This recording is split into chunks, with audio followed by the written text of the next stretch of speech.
Happy Monday. Welcome to That Motherfucker, where I talk about characters in horror movies that just made the situation work. Once again, we are not talking about people who are general assholes. That is a whole different discussion. This week, let's talk about someone I think we can all agree fits this to a T. This week's movie, The Descent.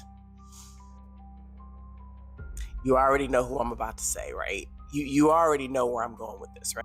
This motherfucker right here. Let me just preface everything I'm about to say that I have only seen this movie once because of everything that happened as a result of Juno's act. If you have not seen this movie, let me catch you up. So, okay, Juno and her friends are all thrill seekers. They are the type of people that like to spelunk and whitewater raft and climb mountains and stuff for fun. It's not my bag, but who am I to judge? This is Juno's best friend, Sarah. Now, Sarah tragically at the beginning of this gets into a car accident where her husband perished in a really awful and tragic way. And Juno, being her bestie, decides to get her and all of their friends together for one last big spelunking trip. On the surface, Juno really seems like a girl's girl, right? She's not.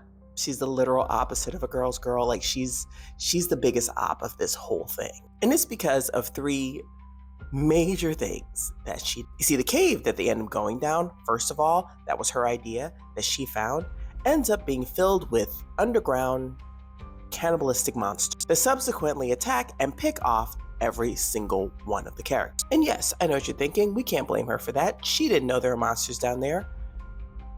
That is true. However, come to find out, Juno picked this cave randomly. You see, spelunkers have maps and stuff of caves that they dive into so they don't get stuck places. Juno decided to make the unilateral decision to go down into a cave that no one had ever explored, to her knowledge, that she had no map for,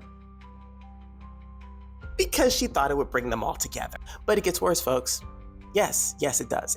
During one of the first big attacks, she accidentally hit one of her friends with a pickaxe. I'm sorry, she didn't actually take her out. She just injures her, which is bad enough. But then she runs off and leaves her to die. And and I know what you're thinking. She panicked. People panicked when monsters attack them. You can't blame them for their fight or flight instinct. Which, by the way, she seems to have both, because later on in the movie, she has no problem kicking monster butt. But wait, it gets worse. It is revealed that she had an affair with her best friend's husband before he passed away. Okay, so let's review. Juno takes her besties down into a hole filled with cannibalistic monsters, leading all of them to their deaths. Leaves one of those friends behind after injuring her. Oh, yeah, by the way, and then lies about it later. And then to top it all off, she actually had an affair with her best friend's husband, which, as I recall, I think that's one of the last things that we end up finding out about her. And under a high pressure situation, the last thing, I feel like that was just the cherry, the last thing that you want to find out about your bestie when there are monsters trying to eat you, is that your bestie was banging your husband. So yeah, Juno can get all the smoke. For real, Juno can get all the smoke.